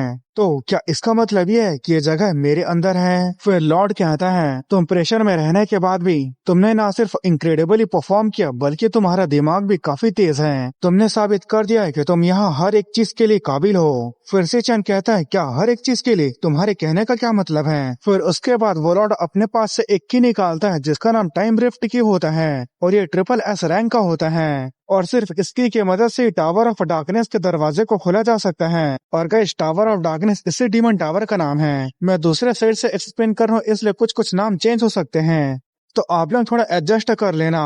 फिर लॉर्ड कहता है लेनियो ने कई सारे पावरफुल डेमन को डिवॉर कर लिया था और वो सभी पावरफुल डेमन इस टावर के अंदर सील हैं। उन्हें डिवॉर करो और ताकतवर बन जाओ, वो तुम्हारे ताकतवर बनने का एक जरिया है। फिर लॉर्ड उस की को सी चैन को दे देता है और सी चैन को भी एक नोटिफिकेशन आ जाता है कि तुम्हें एक टाइम रिफ्ट की मिली है। फिर सी चैन कहता है तुम ये सब क्यों कर रहे हो? आखिर तुम्हें मेरी मदद करने की जरूरत ही क्या है? फिर उसके बाद वो हवा में ही डिसअपेयर होते हुए कहता है डीमंस के बीच भी मोरालिटी का फर्क होता है। डीमन किंग ने सिर्फ अपने लालच की वजह से मेरे पूरे क्लैन को खत्म कर दिया। मैं इतने समय से उनसे बदला लेने का इंतजार कर रहा था और मैं लकी हूँ कि मुझे वो मौका मिल चुका है। और वो तुम हो। उस आदमी ने सही कहा था, तुम ही एक आखिरी उम्मीद हो। इस काम को सिर्फ तुम ही कर सकते हो। उसकी बातें सुनने के बाद सी चैन कहता आखिर तुम किस आदमी के बारे में बात कर रहे हो? फिर लॉर्ड कहता है तुम्हारे सभी सवालों के जवाब इस टावर ऑफ डार्कनेस के अंदर छिपे हुए हैं। जाओ और अपने सवालों के जवाब को खुद खोजो। तुम अब मेरे पावर को ले लो और उनसे बदला लो, अपने और उन सभी के लिए जो तुम पर भरोसा करते हैं। और वहीं सी चैन को कुछ समझ में नहीं आ रहा होता है। फिर वो लॉर्ड कहता है फोर्थ अब से तुम्हें रुकना नहीं है। और गाइस वो सी चैन को यहाँ फोर्थ कह रहा होता है फोर्थ आगे बढ़ो, टावर ऑफ डार्कनेस के दरवाजे खोलो और सभी को डिवोर कर लो। जो मैंने तुम्हें दया दिखाई वो टावर ऑफ डार्कनेस के अंदर के डीमन नहीं दिखाएंगे। अंदर के डीमन चालाक और खतरनाक हैं, लेकिन तुम्हें सब कुछ सहना होगा। तुम्हें उन सभी को हराना होगा। तुम एकमात्र अकेले हो जो इस दुनिया के पिनेकल पर खड़े हो सकते हो। फिर उसके बाद आखिर में तुम्हें सभी डीमन किंग को डिवोर करना होगा। वो एकमात्र आदमी जो ऐसा कर सकता है, वो मेरे पावर को लेने के काबिल है। फिर उसके बाद उसकी पूरी बॉडी डिसअपेयर हो जाती है और उसके अंदर का पावर निकल के सी चैन के पास आ जाता है और वो पावर डिवोर होने लगता है। फिर डिवोरिंग पूरा होने के बाद सी चैन का लेवल अप हो गया था और सी चैन लेवल 3 से सीधा लेवल 10 में चला गया था और उसे रिवॉर्ड में 2 फेंडिस नेदरबॉर्न मिला होता है, मतलब उस लॉर्ड के दोनों स्वॉर्ड मिले थे। फिर उसके बाद सी चैन कहता है मैं समझ गया, मैं तुम्हारी इस इच्छा को अपने साथ जरूर पूरा करूंगा। डिवोरिंग पूरा होने के बाद दिखाया जाता है वो एक कार्ड में बदल गया था और उस लॉर्ड का असली नाम एवेसल फिंट था। फिर उसके बाद दिखाया जाता है सी चैन अपने नींद से जाग गया होता है और वो हाफते हुए तेजी से उड़ जाता है। फिर उसके चंगू मंगू रूममेट तैयार होते हुए कहते हैं जल्दी करो, हमें देरी नहीं होनी चाहिए, हमें आज अपनी पूरी यूनिफॉर्म पहननी होगी। और वहीं सी चैन सोच रहा होता है मैं अपने डॉर्मेट्री के रूम में वापस आ गया और मेरे जितने भी इंजरीज थे वो सभी ठीक हो गए। क्या वो सब एक सपना था? फिर उसके बाद जब वो अपना सिस्टम विंडो को खोलता है तो उसे देखकर वो सोचने लगता है तो वो सपना असली था और मैंने जो अपने सपने में लूट किया था वो सब मेरे पास है। और सबसे इंटरेस्टिंग बात, मैं एक ही रात में लेवल 10 तक पहुंच गया। मैं ये सोचकर हैरान हो रहा हूँ कि मेरी असली रैंक क्या होगी। फिर तभी वहाँ फ्लेम में ज्वाला चुमू आता है जो कहता है हे सी चैन, कल रात को तुम्हारा दोस्त तुम्हारे बारे में काफी ज्यादा तारीफ कर रहा था कि तुम काफी ताकतवर हो। कहीं तुम इस डॉर्मेट्री रूम में मेरे पोजीशन को छीनने की कोशिश तो नहीं कर रहे हो? तुम इस डॉर्मेट्री के एक कुत्ते हो। और उसकी ऐसी बातें सुनकर मालूम काफी घबरा रहा होता है। फिर जो कहता है आज रैंक असेसमेंट शुरू होने वाला है, तो चलो देखते हैं तुम्हारा रैंक क्या है। फिर उसके बाद हमें थोड़ी देर बाद का सीन दिखाया जाता है जहाँ जो कह रहा होता है देखकर ऐसे लगता है कि हमारे रूम में हर कोई रैंक ई में है, लेकिन ये मत भूलना कि एक रैंक को भी 3 टायर में बांटा गया है। तुम लो टायर के ई रैंक के लोग हो, जबकि मैं एक मिड टायर का ई रैंक का अवेकनर हूँ। यहाँ कोई भी student mid tyre D rank से ऊपर का नहीं है और हर एक टायर के पावर लेवल का गैप काफी ज्यादा बड़ा होता है। और यहाँ 10 डी रैंक के स्टूडेंट हैं जिनका तो तुम पावर का अंदाजा भी नहीं लगा सकते। और इसके अलावा मेरा 2 सालों से टेस्ट नहीं हुआ है, तो कौन जानता है शायद मेरा रैंक और भी बढ़ गया होगा। फिर मालूम कहता है हे सी चैन, जब तुम्हारी बारी आएगी तो तुम अपनी पूरी ताकत लगा देना, डी रैंक पाने की पूरी कोशिश करना, इससे वो बहुत ज्यादा डर जाएगा। फिर सी चैन कहता है क्या डी रैंक? फिर उसके बाद दिखाया जाता है वो लोग असेसमेंट वाले जगह पर पहुंच जाते हैं और वहीं जो सामने की तरफ देखकर काफी हैरान होता है। फिर वो कहता है मुझे यकीन नहीं हो रहा, यहाँ सभी लोग पहले से ही आ गए हैं। फिर उसके बाद हमें गोंग चैन के उन्हीं 2 चमचों को दिखाया जाता है जो धक्का मुक्की करते हुए और अपना रोला दिखाते हुए वहां आ रहे थे। और उन दोनों को देखकर जो काफी ज्यादा डरने लगता है। पर जब जो के पीछे सी चैन को खड़ा देखते हैं तो वो दोनों चमचे जो से भी ज्यादा डर जाते हैं और वो दोनों अपने सिर झुकाकर कहते हैं, सी चैन सर क्या आप यहाँ आए हैं? और जिसे देखकर उन दोनों भाई का मुंह बन जाता है। और वहीं वो जुओ कह रहा होता है, आखिर वो लोग ऐसा क्यों कर रहे हैं? वो लोग सी चैन से इतनी इज्जत से क्यों बात कर रहे हैं? क्या जो मालूम ने कहा था वो सच था? और वहीं मालूम कह रहा होता है, देखा मैंने तुम लोगों को क्या कहा था। फिर उसके बाद सी चैन वहां से जाने लगता है। फिर तभी उसके सामने कोई आ जाता है जो कहता है, मैंने सुना था कि कल गोंग चैंग का किसी के साथ फाइट हुआ था और इसका नाम क्यांग डी होता है और ये स्टूडेंट काउंसिल का एक ऑफिसर होता है। फिर क्यांग डी कहता है, क्या तुम जानते हो कि वो किसका छोटा भाई है? वो हमारे great student council president gong टिंग का छोटा भाई है। और वहीं उसे देखकर जुओ बात कर रहा था कि वो student council officer Kiang D है। वो न सिर्फ प्रेसिडेंट का एक अच्छा पालतू कुत्ता है, इसके अलावा वो एक डी रैंक का बिग शॉट भी है। आखिर उसे सी चैन से क्या चाहिए? लेकिन माहौल को देखकर ऐसा लगता नहीं है। फिर क्यांग डी कहता है, मेरे स्मेल करने का सेंस काफी ज्यादा बढ़िया है और मैं असली पावर हाउस के स्मेल को सिर्फ सूंघ कर ही पता कर सकता हूँ। फिर क्यांग डी उसके चेहरे के पास आते हुए कहता है, लेकिन मुझे तुम्हारे अंदर से एक लूजर की बदबू आ रही है जो एक कचरे के अलावा कुछ भी नहीं बन सकता। और वहीं सी चैन को इससे कुछ फर्क नहीं पड़ रहा होता है। और गाइस सिर्फ सोचो, जब सी चैन लेवल 1 में था तो वो गोंग चैंग को कुत्ता बना के मारा था, पर अब जब वो लेवल 10 में है तो उसके बड़े भाई को उससे भी बुरी तरह मारेगा। तो गाइस आगे की फाइटिंग काफी अच्छी होने वाली है, तो प्लीज सपोर्ट करो। फिर उसके बाद सी चैन कहता है, तुम कुत्ते हो या कुछ और? फिर क्यांग डी चिल्लाते हुए कहता है, तुमने अभी क्या कहा? फिर तभी पीछे से कोई आते हुए कहता है, क्यांग डी रुक जाओ। और ये कहने वाला स्टूडेंट काउंसिल प्रेसिडेंट गोंग टिंग होता है जो कहता है, मैंने पहले इस मामले का इन्वेस्टिगेशन किया है और इस मामले में गोंग चैंग की पहली गलती थी। जो आदमी गलत करता है उसे उसकी कीमत चुकानी ही पड़ती है। फिर क्यांग डी भी ठीक है प्रेसिडेंट बोलकर उसके पास जाने लगता है। फिर दिखाया जाता है गोंग टिंग सी चैन को घूर घूर के देख रहा होता है, पर सी चैन को इससे कोई फर्क नहीं पड़ता। फिर तभी एग्जामिनर कहता है, सभी स्टूडेंट लोग ध्यान दो, रैंक असेसमेंट शुरू होने वाला है। स्टूडेंट के नंबर के हिसाब से टेस्ट होगा। जब तुम्हारे नाम को अनाउंस किया जाए तो स्टेज में आ जाना। फिर गोंग टिंग कहता है, चलो हमें रैंक असेसमेंट की तैयारी करनी चाहिए। वो सी चैन लगता नहीं कि हमारे लिए कोई खतरा है। और वहीं उसके पीछे खड़ा क्यांग डी पालतू कुत्ते की तरह उसकी बातें मान रहा था। फिर तभी दिखाया जाता है वहां से दूर खड़ी लिंग्यू देख रही होती है और उसके पास एक आदमी खड़ा होता है जो कहता है, तुम यहाँ रैंक असेसमेंट टेस्ट को देखने क्यों आई हो? क्या तुम्हें कोई ऐसा स्टूडेंट मिला है जिस पर ध्यान देना चाहिए? फिर लिंग्यू कहती है, क्योंकि शायद ये टेस्ट काफी ज्यादा इंटरेस्टिंग हो सकता है। फिर उसके बाद हमें 1 घंटे बाद का सीन दिखाया जाता है जहाँ जुओ का नंबर आ गया था। फिर वो आगे बढ़ते हुए कहता है, तो चलो देखते हैं अपनी असली ताकत को। फिर उसके बाद दिखाया जाता है वहां पर एक टेलीपोर्टेशन गेट था जिसके अंदर जाते ही वो एक अलग जगह पर पहुंच जाता है। फिर उसके बाद बताया जाता है रैंक असेसमेंट टेस्ट बनाए गए ट्रेनिंग डीमन लेयर के अंदर की जाती है। यहाँ पे डीमन हार्ट होता है जो तुम्हारे एनर्जी को ऑब्जर्व करके तुम्हारा रैंक को बता सकता है। बस अवेकनर को अपनी सारी एनर्जी डीमन हार्ट के सामने रिलीज करना होगा। फिर उसके बाद जो अपनी पूरी ताकत लगाकर एक एनर्जी बॉल को बनाता है और उस एनर्जी बॉल को डीमन हार्ट के ऊपर फेंक देता है। फिर दिखाया जाता उस डीमन हार्ट में एक आंख भी था जो बंद था। फिर उसके बाद डीमन हार्ट से जो वायर कनेक्टेड था वो वायर उसी टेलीपोर्टेशन गेट से जुड़ा होता है और डीमन हार्ट से एनर्जी निकलकर उसी टेलीपोर्टेशन गेट में जा रहा होता है। फिर तभी उस टेलीपोर्टेशन गेट से आवाज आने लगा था। फिर एक बड़े सी स्क्रीन में उसके रैंक को दिखाया जाता है जहाँ वो मिड टायर ई रैंक का अवेकनर था। फिर एक एग्जामिनर कहता है, mid tyre E rank recording पूरा हुआ। फिर दूसरा कहता है, क्या अभी तक पूरा डाटा नहीं आया? और वही मानव उसे चेयर करते हुए कहता है, तुम ये कर सकते हो, ये मेन इवेंट है। फिर उसके बाद बताया जाता है रैंक के अलावा एक और चीज को मेजर किया जाता है, वो है पोटेंशियल, कि एक अवेकनर फ्यूचर में और कितना ज्यादा रैंक तक पहुंच सकता है। लोगों का जितना ज्यादा हाई पोटेंशियल होता है स्टेट भी उनके तरफ उतना ज्यादा ध्यान देता है। और गाइस यहाँ स्टेट का मतलब राज्य से था।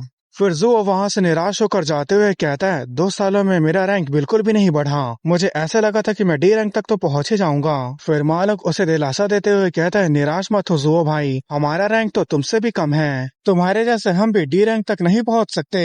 तुम एक अकेले नहीं हो जो डी रैंक तक नहीं पहुंच पाया, बल्कि यहाँ कई सारे लोग हैं। डी रैंक तक पहुंचना इतना भी आसान नहीं है। मुझे तो लगता है कि इस साल कोई भी डी रैंक तक नहीं पहुंच पाएगा। फिर तभी अनाउंस किया जाता है rank D low tier max potential B rank. उसे देखकर वहां के स्टूडेंट कहने लगते हैं, ये इस साल का पहला डी रैंक अवेकनर है।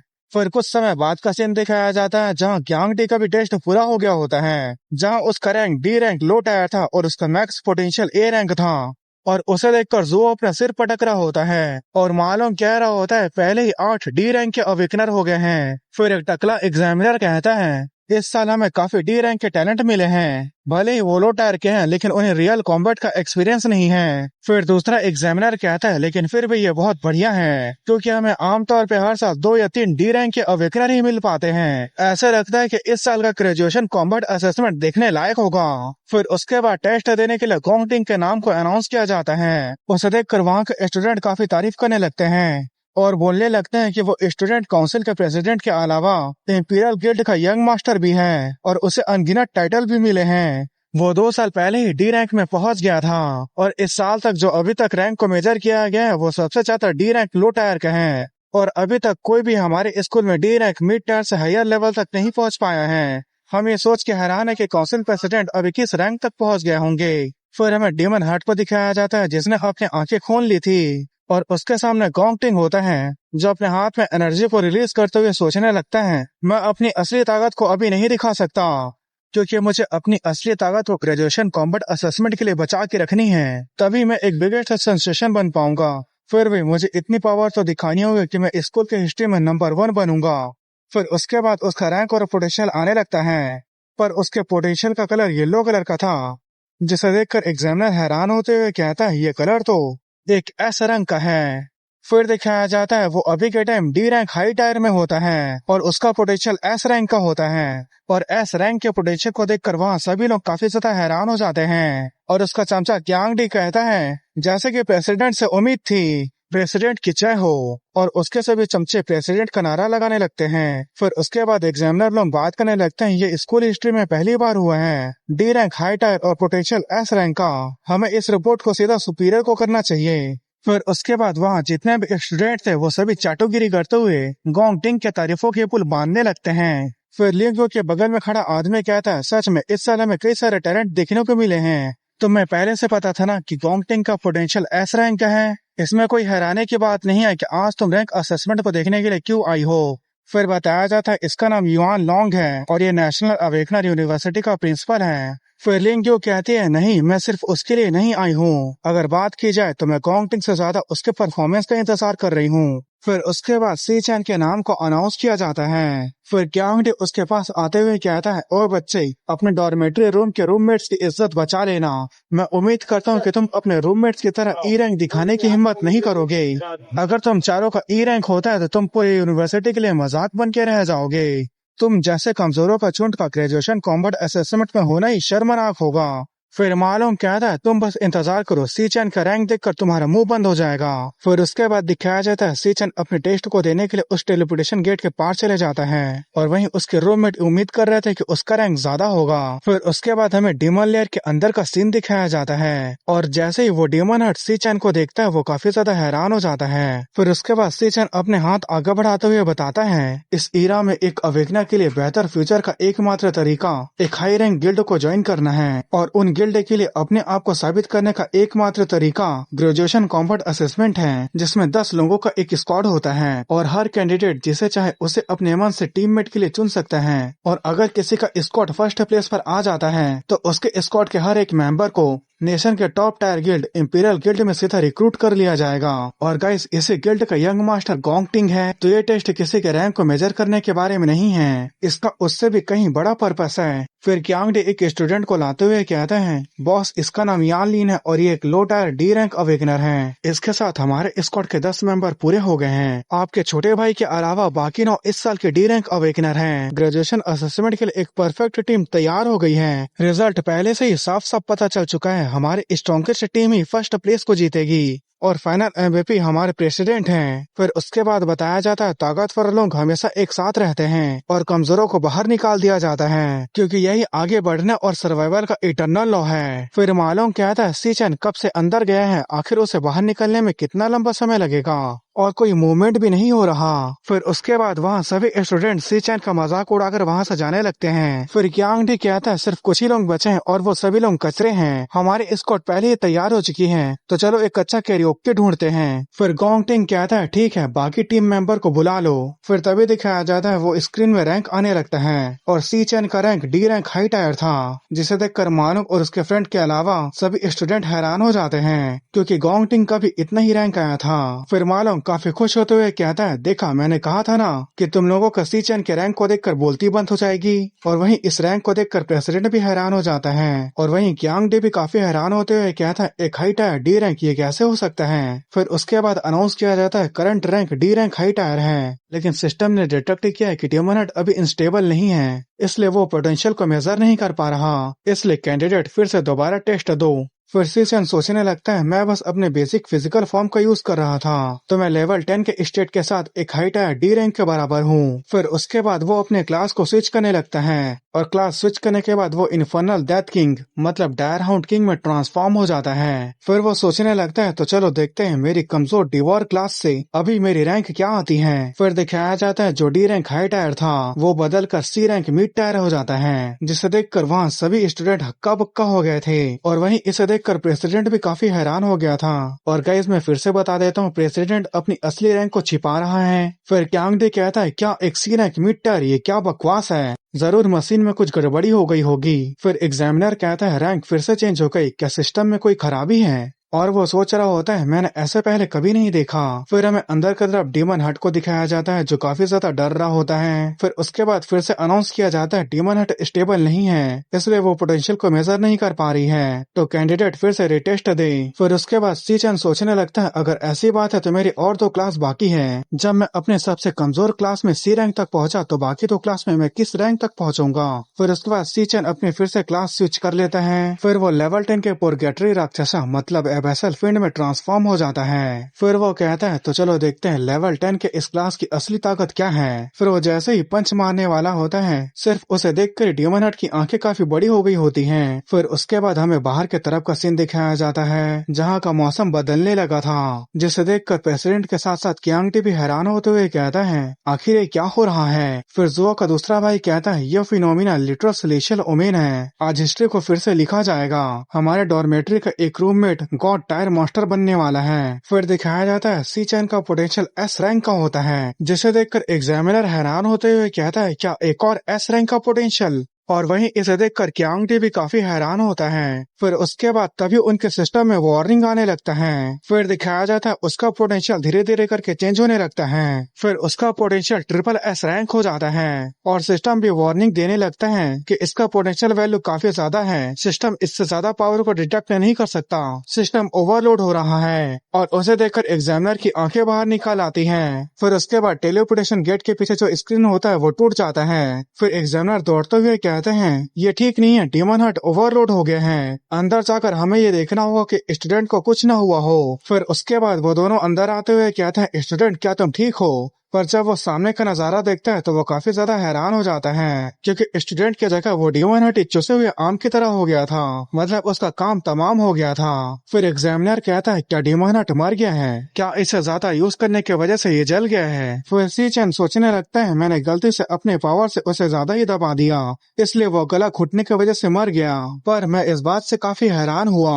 फिर उसके बाद दिखाया जाता है सीचन ने उस डेमन हट को डिवोर कर लिया होता है जो एक रैंक ए का क्लास होता है कि ये 100 मीटर रेडियस के अंदर जो भी चीज है वो उन सभी के रैंक को देख सकता है और अगर कोई खतरा इसके रेंज में आ जाता है तो ये वार्निंग भी दे सकता है। फिर सीचन सोचने लगता है तो ग्लूटोनी के पावर मशीन के कोर को भी डिवोर कर सकती है, मैंने ये सोचा ही नहीं था। फिर वो बाहर निकलने के बाद डेमन हट के क्लास को यूज करता है और वहाँ जितने भी स्टूडेंट थे उनके सिर के ऊपर उन सभी के रैंक दिखने लगे थे।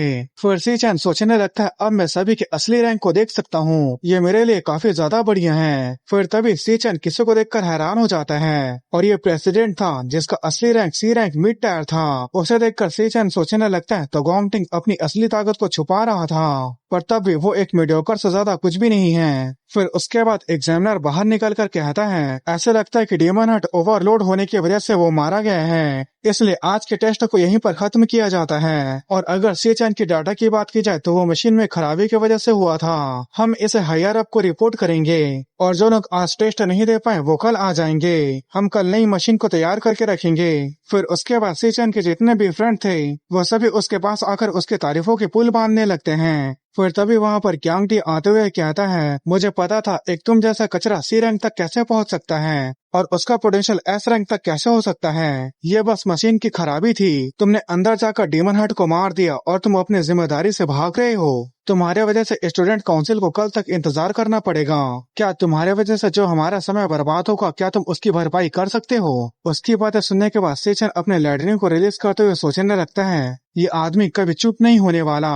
क्या मुझे इसे अपाहिज बना देना चाहिए? फिर तभी पीछे से गोंगटिंग आते हुए कहता है, क्यांग डी पीछे हट जाओ, अपने टीममेट से इज्जत से बात करो। फिर क्यांग डी कहता है, क्या सीचन हमारा टीममेट? फिर गोंगटिंग अपने हाथ को आगे बढ़ाते हुए कहता है, मेरे स्क्वाड को ज्वाइन कर लो। चलो साथ मिलकर ग्रेजुएशन कॉम्बैट असेसमेंट का सामना करते हैं। सीचन को प्रेसिडेंट की टीम में ज्वाइन करने का ऑफर देने को देखकर वहाँ सभी स्टूडेंट काफी ज्यादा हैरान हो जाते हैं और इस बात से क्यांग डी की काफी ज्यादा जल रही होती है और वो सोच रहा होता है, अगर ये ज्वाइन हो गया तो हमारी टीम में से किसी को निकालना पड़ेगा। आखिर मैं उन्हें कैसे समझाऊंगा? गोंगटिंग के टीम में ज्वाइन होने का मतलब ग्रेजुएशन कॉम्बैट असेसमेंट में फर्स्ट प्लेस कंफर्म है। ऐसे कई लोग हैं जो काफी ज्यादा रिश्वत देकर हमारी टीम में आना चाहते हैं लेकिन हम उन्हें नहीं लेते, तो आखिर ये कचरा कैसे आ सकता है? लेकिन गोंगटिंग ने उसे खुद ज्वाइन करने का ऑफर दिया है तो मैं उसे शर्मिंदा नहीं कर सकता।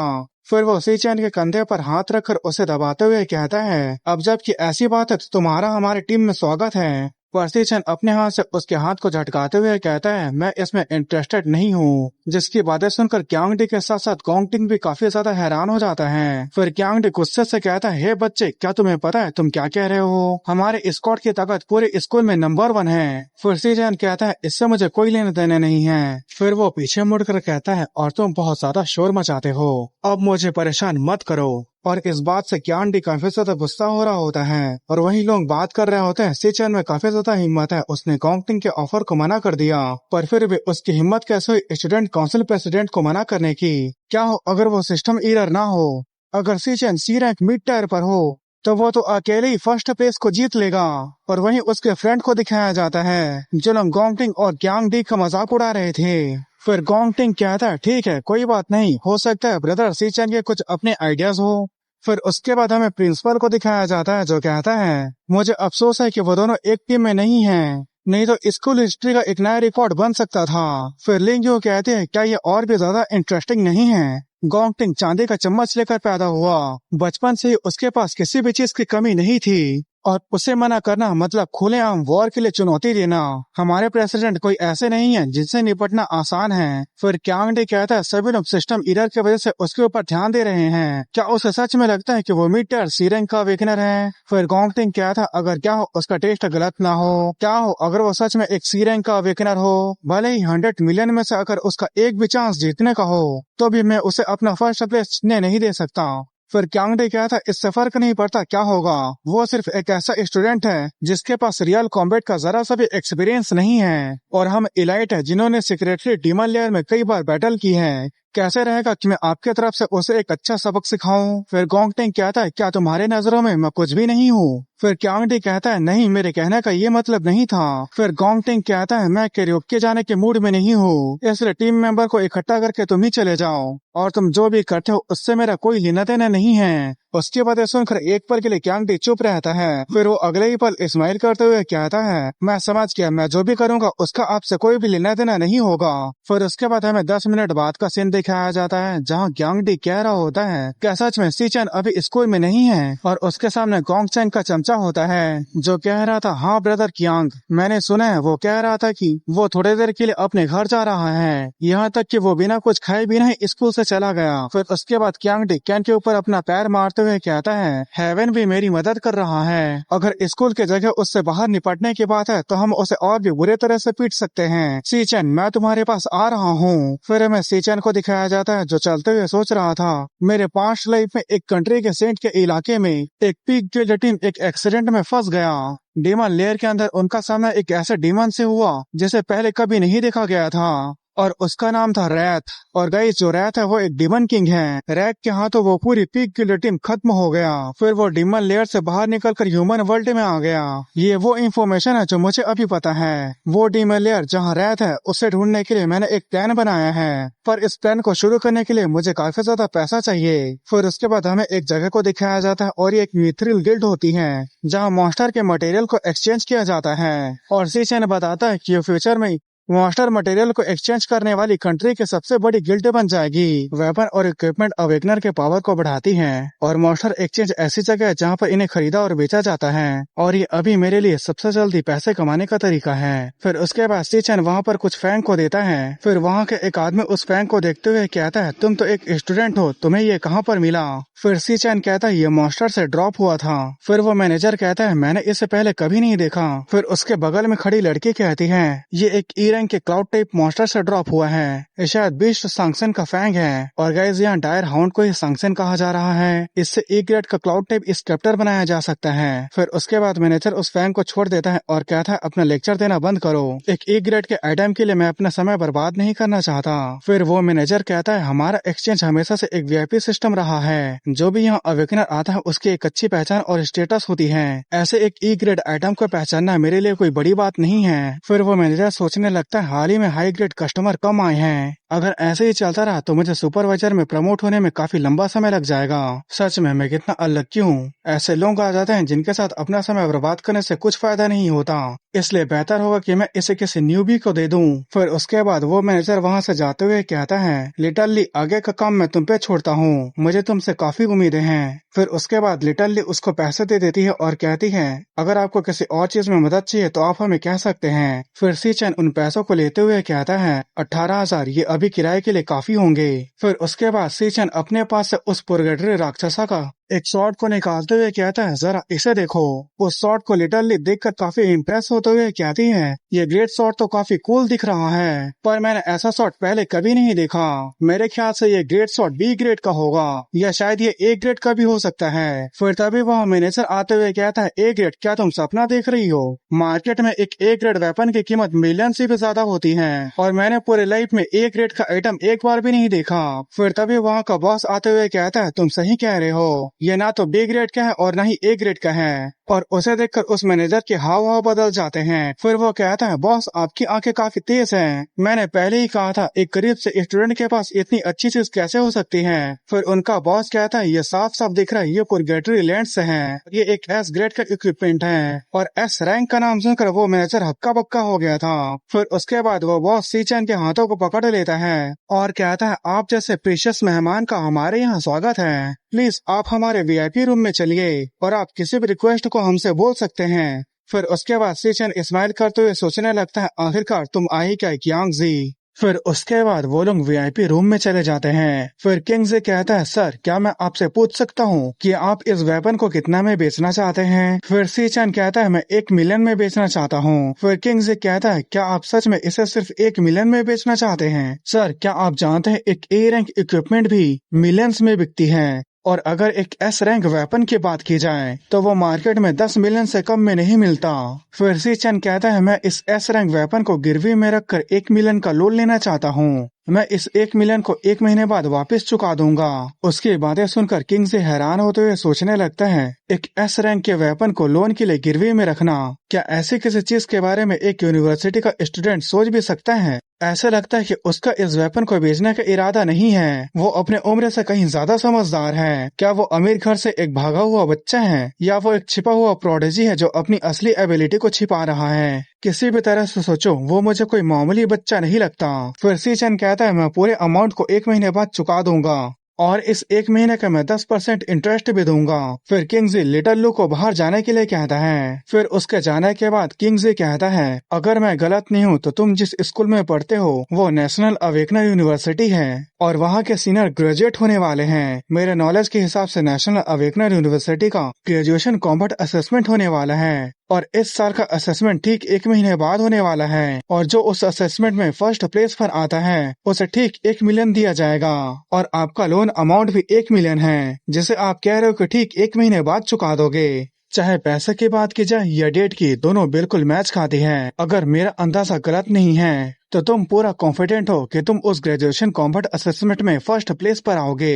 अगर तुम इतना कॉन्फिडेंट हो तो तुम 1 महीने बाद फर्स्ट प्लेस को जीतकर उसके रिवॉर्ड के 1 मिलियन को ले सकते थे, पर तुम यहाँ एक एस रैंक के रेयर आइटम को गिरवी रखकर लोन ले रहे हो। इसका मतलब यह है कि तुम्हें अभी पैसों की सख्त जरूरत है, और ऐसे जोखिम भरे तरीके का यूज करने का मतलब है कि तुम्हारे पास इसके अलावा कोई दूसरा ऑप्शन नहीं था। अगर ऐसी बात है तो मैं तुम्हें 1.5 मिलियन अभी के अभी देता हूँ। 1.5 मतलब 1.5, वो भी 1 महीने का 0 इंटरेस्ट के साथ। फिर वो अपना हाथ आगे बढ़ाते हुए कहता है, इसे हमारे बीच के फ्रेंडशिप की एक शुरुआत समझो। उसकी ऐसी बातें सुनकर सीचन भी थोड़ा हैरान होता है। फिर किंग्सले एक आंख मारते हुए कहता है, चिंता मत करो, आज हमारे बीच जो भी बातचीत हुई वो सिर्फ हम दोनों के बीच ही रहेगी। अगर तुम्हें फ्यूचर में किसी भी तरह की ट्रेडिंग करना हो तो तुम हमें याद रखना, और अगर तुम्हें फ्यूचर में किसी भी चीज की जरूरत हो तो हम पूरी कोशिश करेंगे वो चीज तुम्हें देने की। फिर सीचन सोचने लगता है वो कुछ ही डिटेल से ही मेरे सिचुएशन का अंदाजा लगा लिया। वो सच में तारीफ के लायक है, और इसके अलावा मेरे सिचुएशन का फायदा उठाने के बजाय वो एक लॉन्ग टर्म पार्टनरशिप का ऑफर भी दिया। इसमें कोई हैरानी की बात नहीं है कि किंग्सले इस मिथरल एक्सचेंज गिल्ड को दुनिया का नंबर 1 गिल्ड बना देगा। फिर वो किंग्सले से हाथ मिलाते हुए सोचने लगता है, मैं रात को खत्म करने के लिए सिर्फ अपनी ही ताकत के ऊपर भरोसा नहीं कर सकता, बल्कि मुझे कुछ भरोसेमंद साथियों की जरूरत है। फिर थोड़ी देर बाद दिखाया जाता है जहाँ किंग्सले ने एक मैजिक कॉन्ट्रैक्ट बनाया था जो कहता है मैजिक कॉन्ट्रैक्ट पूरा हो गया है, पैसे तुम्हारे अकाउंट में ट्रांसफर हो गए हैं, और उसके अकाउंट में 1.5 मिलियन आ गया था। फिर किंग्सले कहता है, तुमने इतने रेयर वेपन को हमें गिरवी में दे दिया है, तो तुम ग्रेजुएशन कॉम्बैट असेसमेंट में क्या यूज करोगे? अगर तुम चाहोगे तो हम तुम्हें कुछ अच्छे वेपन उधार में दे सकते हैं। हमारे पास अभी के लिए कोई एस रैंक इक्विपमेंट तो नहीं है, लेकिन हमारे पास काफी अच्छा खासा ए और बी रैंक इक्विपमेंट है। फिर उसके बाद सीचन कहता है, नहीं, इसकी जरूरत नहीं पड़ेगी। फिर उसके बाद सीचन अपने दूसरे शॉट को निकालते हुए कहता है, मेरे पास अभी भी एक और वेपन है, और एक ग्रेट शॉट बिल्कुल उसी के जैसे है जैसा शॉट मैंने तुम्हारे पास गिरवी रखा है। और सीचन के पास एक और एस रैंक वेपन को देखकर वो लोग काफी ज्यादा हैरान हो जाते हैं। फिर सीचन उस शॉट को फिर से रख लेता है और वहाँ से जाने लगता है। फिर किंग्सले कहता है, सच में आजकल काफी ज्यादा टैलेंटेड यंग लोग हैं, प्लीज अपना ख्याल रखना। फिर किंग्सले कहता है, तुमने एक इम्पोर्टेंट कस्टमर की मदद करना कंटिन्यू रखा, तुम्हें प्रमोट किया जाता है, जिस बात से लिटिल लुक काफी खुश होती है, और वहीं वो मैनेजर रो रहा होता है। और गाइस मैं बता दूं, किंग्सले अपने गिल्ड का गिल्ड लीडर है। फिर सीचन को दिखाया जाता है जो अचानक रुक जाता है। फिर वो पीछे मुड़ते हुए कहता है, मुझे कुछ खरीदना है, पर यहाँ पर बताया नहीं जाता कि सीचन ने क्या खरीदा। फिर दिखाया जाता है सीचन गैंगचेंग काउंटी के बस स्टेशन में आ गया होता है। फिर वो सोचने लगता है, मेरे पास्ट लाइफ में मेरे फैमिली को पैसों की वजह से काफी लंबे समय तक स्ट्रगल करना पड़ा। उस समय भले ही मैंने ग्रेजुएशन कर लिया था, लेकिन मैं अवेकन नहीं हुआ था, इसलिए किसी भी गिल्ड ने मुझे एक्सेप्ट नहीं किया था। मैंने छोटे बड़े कई काम किए, लेकिन फिर भी मैं किराया चुकाने तक ये पैसे कमा पाया। सीयून और मुझे जीने के लिए बहुत मुश्किलों का सामना करना पड़ा।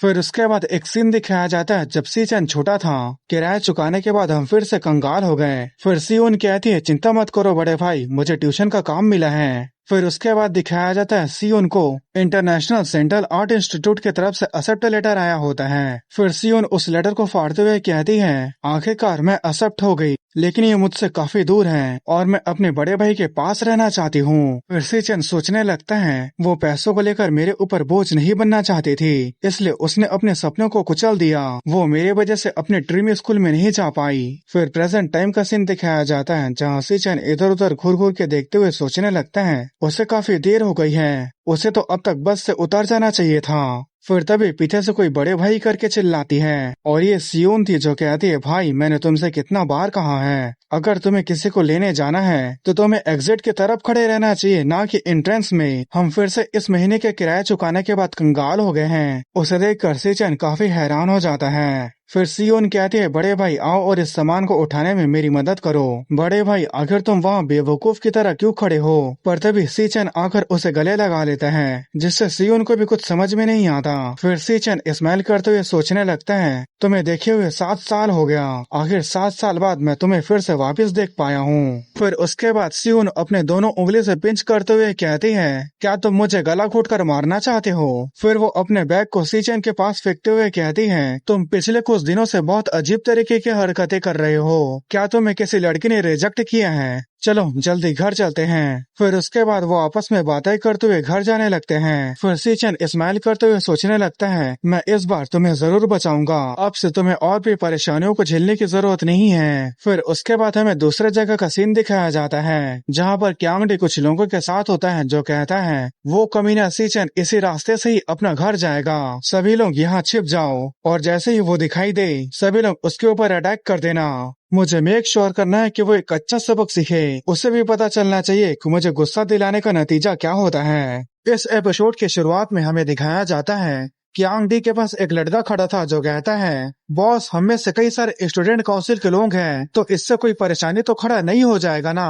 फिर क्यांग डी कहता है, मैं बस उसे थोड़ा सा सबक सिखाना चाहता हूँ, लेकिन तुम्हारी बातें मुझे गुस्सा दिला रही है। वो घटिया से ई रैंक का कचरा अपने आप को सी रैंक का समझता है, पर उसे पता ही नहीं कि वो किसे गुस्सा दिलाने की कोशिश कर रहा है। उसे तुम लोग ज्यादा मत पीटना, क्योंकि मैं उसकी अच्छे से पिटाई करना चाहता हूँ, और उसे इतनी बुरी तरह से पीटना चाहता हूँ कि वो 2 हफ्ते तक बिस्तर में पड़े रहे और वो ग्रेजुएशन एग्जाम को ना दे पाए। मैं पूरे स्कूल में सबसे बेस्ट क्लाउड टाइप एसासिन हूँ, तुम ई रैंक के कचरे, मैं तुम्हें बुरी तरह से पीटूंगा। फिर बताया जाता है कि वो रैंक डी का क्लाउड एसासिन है। फिर उसके बाद हमें सी चैन की तरफ का सीन दिखाया जाता है। फिर सीयोन कहती है, बड़े भाई तुम पिछले कुछ दिनों से बहुत अजीब तरह का बर्ताव कर रहे हो, क्या तुम ग्रेजुएशन एग्जाम को लेकर परेशान हो? मेरा मतलब है तुम्हारे जैसे सीधे साधे इंसान आमतौर पर इतना इमोशनल नहीं होते। बड़े भाई कुछ भी हो जाए तुम्हें अपने आप को संभालना होगा, क्या तुम मुझे इस बात को बार बार नहीं कहा करते थे? लाइफ बहुत बड़ी जर्नी है और ये कभी न कभी बदलेगा। ये गाना तुम्हें फिर से सुनकर कैसे लगता है? फिर उसके बाद वो गाना गाने लगती है और सी चैप उसे स्माइल करते हुए देखकर सोचने लगा था, सीयून बहुत समझदार है, वो मुझसे मिलते ही समझ गई कि मैं पहले से कुछ अलग लग रहा हूँ। वो अभी भी नहीं जानती है कि मैं अवेकन हो गया हूँ, इसलिए उसे ऐसे लगता है कि हमारे पास अभी भी पैसों की कमी है। फिर वो कहता है, मैं वादा करता हूँ मैं पूरी तरह से ठीक हूँ। फिर सीयोन सोचने लगती है वो इस बात को नहीं मान रहा है, क्योंकि उसका मेल प्राइड बीच में आ जा रहा है। लड़कों की उम्र बढ़ने के साथ साथ वो अपनी बातों को छिपाने लगते हैं। किताबों की लिखी हुई बातें सही होती है, बड़े भाई तुम बूढ़े होते जा रहे हो। फिर दिखाया जाता है उनके पीछे क्यांगडी और उनका ग्रुप छिपा हुआ था। फिर क्यांगडी के बगल में खड़ा एक लड़का कहता है, बॉस उस लड़के के साथ एक लड़की है। फिर क्यांगडी एक अजीब सा चेहरा बनाते हुए कहता है, तब तो ये और भी ज्यादा बढ़िया है, इस गली में कोई भी कैमरा नहीं है, आज हम बहुत लक्की हैं। फिर तब सी चैन भी उनके स्मेल को सूंघ लेता है और सोचने लगता है, ये स्मेल तो उन स्टूडेंट काउंसिल के लोगों का है, ऐसा लगता है मेरे पास आने के लिए उनके पास बहुत हिम्मत है। फिर उसके बाद सीचन अपने पास से ईयरबड को निकालता है और उसे सीयोन को पहना देता है। फिर सीचन कहता है, मुझे ये गाना बहुत पसंद आता है और मैं इसे बार बार सुनता हूँ, तो इसे तुम भी सुनो। फिर सीयोन कहती है, बड़े भाई तुमने म्यूजिक सुनना कब से शुरू किया? फिर वो सोचने लगती है, म्यूजिक किसी के भी मेंटल स्टेट को बता सकता है, तो बेहतर होगा कि मैं उसके म्यूजिक को सुनूं। फिर उसके बाद वो उस म्यूजिक को मजे से सुनने लगती है। फिर सीचन एक गहरी सांस लेकर पीछे मुड़ जाता है। फिर दिखाया जाता है उसके सामने क्यांगडी और उसके चमचे थे, और वहीं सीयोन म्यूजिक में मगन वो सीधे चले जा रही थी, और उसके पीछे क्यांगडी और उसके चमचे सीचियन के ऊपर अटैक कर देते हैं। फिर सीचियन अपने लैडनिक एसासिन क्लास को यूज करते हुए सोचने लगता है, साल 2160 मेरे पिछले लाइफ में मैंने अपने बहन को खो दिया था, और 2167 में मैं मरने के बाद अपने पास्ट लाइफ में फिर से रीइंकार्नेट हो गया। इस बार मैं अपने छोटी बहन के साथ फिर से पहले के जैसे नहीं होने दूंगा। 7 साल बाद मैं अपने छोटी बहन से वापस मिल पाया, और तुम लोगों ने मेरे इतने अच्छे समय को खराब करने की हिम्मत की। फिर उसके बाद सीचन उन लोगों के ऊपर अटैक कर देता है। फिर उसके बाद वो अपने पूरे बॉडी में लैटिनी को रिलीज करने के बाद उन लोगों को बुरी तरह से पीटने लगता है, और जो लोग मार खाने के बाद चिल्लाने की कोशिश कर रहे थे वो पीट कर उनके मुंह को ही बंद कर देता है। और अपने ही लोगों की पिटाई होते देखकर क्यांगडी काफी हैरान होते हुए सोचने लगता है, आखिर ये क्या है, ये कैसे हो सकता है, वो इतना ज्यादा स्ट्रॉन्ग कैसे हो सकता है। और सीचन उनके चमचों पर मार कर क्यांगडी के पास पहुंच जाता है और उसके ऊपर अटैक करने वाला होता है। फिर क्यांगडी भी अपने क्लाउड एसासिन क्लास को यूज करते हुए कहता है, मैं सबसे स्ट्रॉन्गेस्ट क्लाउड टिप एसासिन हूँ, क्या तुम्हें लगता है कि तुम मुझे पीट सकते हो? पर तभी सीचन उसके चेहरे पर एक जोरदार मुक्का मारता है, और इस मुक्के का फोर्स इतना ज्यादा था कि वो गोल गोल घूमते हुए और जमीन पर टप्पा खाते हुए दूर फेंका जाता है। पर सीचन उसे संभलने का भी मौका नहीं देता और फिर से उसके जबड़े पर एक पंच मार देता है, और इस पंच से क्यांगडी का हालत काफी खराब हो जाता है। और वो फिर से जमीन पर टप्पा खाते हुए उसकी दीवार से जोरदार टक्कर होती है। फिर क्यांग डी जैसे ही अपने आंखें खोलता है उसके सामने सी चैन था। फिर सी चैन कहता है, मैंने तुम्हें साफ साफ पहले ही कह दिया था कि मुझे दोबारा तुम कभी भी परेशान मत करना। फिर वो गुस्से से कहता है, क्या तुम्हें मेरी बातें समझ में नहीं आई? फिर क्यांग डी खराब हालत में सोच रहा होता है, मेरी पूरी हड्डियां टूट गई हैं, मैं अपने पैर को जरा सा भी नहीं हिला पा रहा हूँ। उसका रैंक असेसमेंट सच था, सच में उसका रैंक डी है। फिर वो अपनी लड़खड़ाते हुए आवाज में माफी मांग रहा होता है। फिर तभी सीचन उसके चेहरे पर उसके डैगर को रखते हुए कहता है, चुप हो जाओ, अगर तुम जरा सा भी आवाज किए तो मैं तुम्हें यहीं पर मार दूंगा। उसकी बातें सुनकर क्यांग डी सोच रहा होता है, उसकी आंखें झूठ नहीं बोल रही है, वो सच में मुझे मार देगा। ये एकमात्र स्टूडेंट है, फिर भी इसमें इतना ज्यादा किलिंग इंटेंट कैसे हो सकता है? फिर सीचन कहता है, बेहतर होगा कि तुम मेरे बातों को याद रखो, मुझे फर्क नहीं पड़ता तुम लोग क्या करते हो, लेकिन तुम लोगों के लिए ये बेहतर होगा कि तुम लोग मुझे दोबारा परेशान मत करना। और तुम लोगों ने कभी मेरी बहन को परेशान करने के बारे में सोचा या कभी उसके सामने आ गए तो मैं तुम सभी को एक एक करके हमेशा के लिए गायब कर दूंगा। क्या तुम्हें मेरी बात समझ में आ गया? और वहीं क्यांग डी रो रहा होता है, पर वो उसके मुंह में डैगर को घुसा रखा था, इसलिए वो रो भी नहीं सकता था। फिर उसके बाद सी चैन उसे छोड़कर वहां से जाने लगता है। फिर सी यून को दिखाया जाता है जो रोते हुए सोच रही थी, मुझे बहुत अकेला लग रहा है, पता नहीं ये गाना सुनने से मुझे रोने का मन कर रहा है। क्या तुम अपने आप को अकेला मानते हो? क्या मैं तुम्हारे साथ नहीं हूँ? फिर उसके बाद वो पीछे मुड़कर बड़े भाई बोलकर चिल्लाती है और उसके पीछे सी चैन खड़ा था जिसके हाथ में एक बॉक्स था और उस बॉक्स के अंदर एक पेन था। फिर वो कहता है, सियोन ये तुम्हारे लिए है। उसे देखकर सियोन हैरान होते हुए कहती है, ये तो मैजिक होलोग्राफिक पेन है और ये तो लेटेस्ट स्टाइल का है, ये तो बहुत ज्यादा महंगा है, इसके लिए तुम्हें पैसे कहाँ से मिले? उसे देखकर सी चैन स्माइल करते हुए सोचने लगता है, मैं अपने पास्ट लाइफ में तुम्हें प्रोटेक्ट नहीं कर पाया, यहाँ तक कि तुम्हारे सपनों को भी, पर इस लाइफ में पहले के जैसे कुछ भी नहीं होगा, मैं तुम्हारी हर चीज को प्रोटेक्ट करूंगा। फिर हमें थोड़ी देर बाद का सीन दिखाया जाता है जहां सियोन उस मैजिक होलोग्राफिक पेन से जो भी ड्रॉ कर रही थी वो होलोग्राफिक में बदल जा रहा था। फिर वो कहती है, मुझे यकीन नहीं हो रहा ये सच में काम कर रहा है, मैं इससे हवा में ही होलोग्राफिक इमेज को ड्रॉ कर सकती हूँ। फिर से नूडल खाते हुए कहता है, जब तक तुम्हें ये पसंद है तब तक ठीक है। फिर सियोन कहती है, लेकिन बड़े भाई हमें अभी भी किराए को चुकाना है और तुम ऐसे ही पैसों को बर्बाद कर रहे हो। फिर सीचन कहता है, मैंने पहले ही पूरा 1 साल का किराए को चुका दिया है। फिर सीचन कहता है, मैंने और मेरे दोस्त ने मिलकर एक बिजनेस शुरू किया है और हमने उससे अच्छा खासा पैसा कमाया है। फिर सियोन सोचने लगती है, तुम्हें ठीक से झूठ भी नहीं बोलने आता, आखिर तुम अपना सीक्रेट मुझसे क्यों छिपा रहे हो? लेकिन बहुत समय हो गया मेरे बड़े भाई के चेहरे पर इस स्माइल को देखे हुए। फिर वो उसके पास आकर उसके कंधे पर हाथ रखते हुए कहती है, जो भी हो बड़े भाई अपना ध्यान रखना और ज्यादा टेंशन मत लेना। उसकी बातें सुनकर सी चैन भी स्माइल करने लगता है। फिर उसके बाद हमें दूसरा जगह का सीन दिखाया जाता है जहाँ पर गोंग टिंग कह रहा था यान डी को बहुत सारी इंजरीज हुई है और उसके 60% हड्डियां टूट गई हैं। यहाँ तक कि टॉप डॉक्टर भी उसे 1 महीने में ठीक नहीं कर सकते। मुझे यकीन नहीं हो रहा कि उसने सच में सी चैन से फाइट किया था, फिर भी उसे इतनी बुरी तरह से पीटना। फिर तभी उसके पास लिंग्यू बैठी होती है जो कहती है, ऐसा लगता है कि वो ग्रेजुएशन एग्जाम को नहीं दे पाएगा और गाइस ग्रेजुएशन कॉम्बैट असेसमेंट को चेंज करके ग्रेजुएशन एग्जाम कर दिया गया है। फिर गोंग टिंग कहता है, इससे कोई फर्क नहीं पड़ता, मेरी टीम बिना किसी बोझ के ज्यादा बेहतर रहेगी। गोंग टिंग के बगल में एक आदमी खड़ा होता है जो कहता है, ये फिर से वही सी चैन है और इस आदमी का नाम गोंग जुआन होता है जो नेशनल अवेकनर यूनिवर्सिटी का कैरियर सर्विस का डायरेक्टर था। जो कहता है, मैंने पिछले रैंक असेसमेंट के टेस्ट रिजल्ट को कंफर्म कर लिया है, सी चैन असल में सी रैंक में है। वो अकेला स्टूडेंट है जो पूरे स्कूल में तुम्हारे से ज्यादा हायर रैंक पर है। उसकी बातें सुनकर गोंग टिंग भी हैरान हो जाता है। तुम्हारे फादर ने ग्रेजुएशन एग्जामिनेशन के लिए तुम्हारे परफॉर्मेंस को इंस्पेक्ट करने के लिए खुद अलायंस के वाइस चेयरमैन को बुलाया है, तो तुम्हें इस बात पर बहुत ज्यादा ध्यान देना है कि तुम्हारे लाइमलाइट को कोई दूसरा ना छीन पाए। और अगर ये सब फेल हो जाए, मैं बस तुमसे इतना ही कह सकता हूँ भतीजी कि तुम गोंग टिंग के टीम को ज्वाइन कर लो।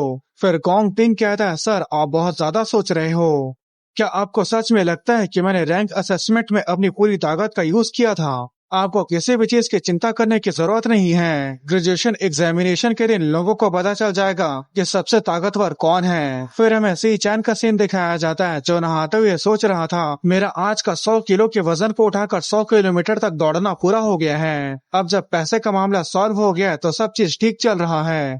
ग्रेजुएशन पूरा होने के बाद मेरा असली प्लान शुरू होगा। अभी के लिए मेरा अगला स्टेप ग्रेजुएशन एग्जामिनेशन के 1 मिलियन युआन प्राइज मनी को सिक्योर करना है और किंगजी के लोन को वापस करना है। मुझे उसके साथ एक अच्छा रिलेशन बनाकर रखना पड़ेगा। आखिरकार फ्यूचर में मुझे उससे काफी कुछ चीजों की जरूरत पड़ेगी। ग्रेजुएशन एग्जामिनेशन शुरू होने में 1 महीना से भी कम का समय बचा है, इसलिए मुझे और भी लेवल अप करना होगा। फिर उसके बाद वो सो जाता है और वो जैसे ही सोता है उसे उसका सिस्टम उसके सपने में उसे डीमन टावर के पास भेज देता है। और गाइस, डीमन टावर का नाम चेंज करके टावर ऑफ डार्कनेस कर दिया गया है। फिर सी-चैन उस टावर के दरवाजे के पास जाते हुए सोचने लगता है, इसलिए रैंक असेसमेंट से मुझे पता चला मेरी सबसे कमजोर क्लास भी सी रैंक की है और जो मेरी सबसे ताकतवर क्लास है उसके बारे में मुझे अभी तक नहीं पता चला है। भले ही ये एक एस रैंक है, फिर भी मैं इसके फुल पावर को यूज नहीं कर सकता और मुझे ठीक से पता भी नहीं कि ये क्लास कितना ज्यादा पावरफुल है। तो मेरे पास जो 2 क्लासेस बचा हुआ है उनका रैंक मुझे अभी तक नहीं पता।